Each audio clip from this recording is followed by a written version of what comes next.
Hi hello ನಮಸ್ತೆ. ನಾನು ನಿಮ್ಮ ಗೀತಾಶ್ರೀ ಸಕ್ರಾಯಪಟ್ಟಣ. ಇವತ್ತು ಎಲ್ಲಿ ರೆಡಿಯಾಗಿದೆ ಅಂತ ನೋಡ್ತಾ ಇದ್ದೀರಾ? ತಮ್ಲೈನ್ ನೋಡಿದ್ರೆ ಗೊತ್ತಾಗಿರುತ್ತೆ ಆಲ್ಮೋಸ್ಟು ಏನಿದು ಅಂತ. ಗೊತ್ತಿಲ್ಲದವ್ರಿಗೆ ತಿಳ್ಕೊಳ್ಳಿ. ಅಂದರೆ ನಾನಿವತ್ತು ನಮ್ಮ ಅಣ್ಣನ ಮನೆ ಮದುವೆಗೆ ಹೋಗ್ತಾ ಇದ್ದೀನಿ. ಅಂದರೆ ನಮ್ಮ ಅಣ್ಣನ ಮದುವೆ. ಅಂದರೆ ಅಣ್ಣ ಅಂದರೆ ಆಜು ಬಾಜು ನಾವು ಒಂದೇ ಏಜ್ ಅವರು. ಒಂದು 6 ತಿಂಗಳು ಹೆಚ್ಚು ಕಮ್ಮಿ ಅಷ್ಟೇ. ಅವರು ನಮಗಿನ್ನೊಂದು 6 ತಿಂಗಳು ದೊಡ್ಡವರು. ಅವ್ರದ್ದು ಇವಾಗ ಮದುವೆ.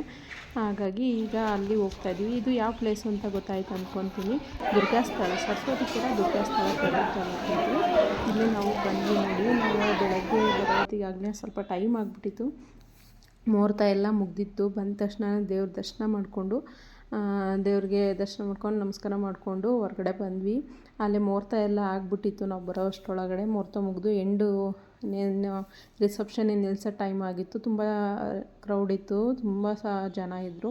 ದೇವಸ್ಥಾನಕ್ಕೆ ಬರೋರು ಮತ್ತು ಈಗ ಇವತ್ತಿನ ಮದುವೆಗೆ ರಿಲೇಟಿವ್ಸು ಎಲ್ಲರೂ ಸಹ ತುಂಬ ಅಂದರೆ ತುಂಬ ಜನ ಇದ್ದರು. ಹಾಗಾಗಿ ನಾವು ಸಹ ದೇವಸ್ಥಾನಕ್ಕೆ ಹೋಗಿ ಲಾಸ್ಟ್ ಮೂಮೆಂಟಲ್ಲಿ ಸ್ವಲ್ಪ ಫೋಟೋ ಅದನ್ನೆಲ್ಲ ನೋಡಿಕೊಂಡು ಸ್ವಲ್ಪ ಹೊತ್ತಿದ್ದು ಆಮೇಲೆ ನಮ್ಮ ಅಣ್ಣನ ಮೀಟ್ ಮಾಡಿಕೊಂಡು ನಾವು ರಾಜಣ್ಣ ಅಂತ ಕರೆಯೋದು ಇವ್ರನ್ನ. ಸಣ್ಣದ್ರಿಂದನೂ ಅಷ್ಟೇನೆ ರಾಜಣ್ಣ ಅಂತಲೇ ಕರೆಯೋದು. ಈಗ ಮದುವೆ ಆಗ್ತಿರೋದು ಲಾಸ್ಟ್ನೇ ಅಣ್ಣಂದು ಅನಿಲ್ ಅಂತ ಹೇಳ್ಬಿಟ್ಟು ಅವ್ರದ್ದು.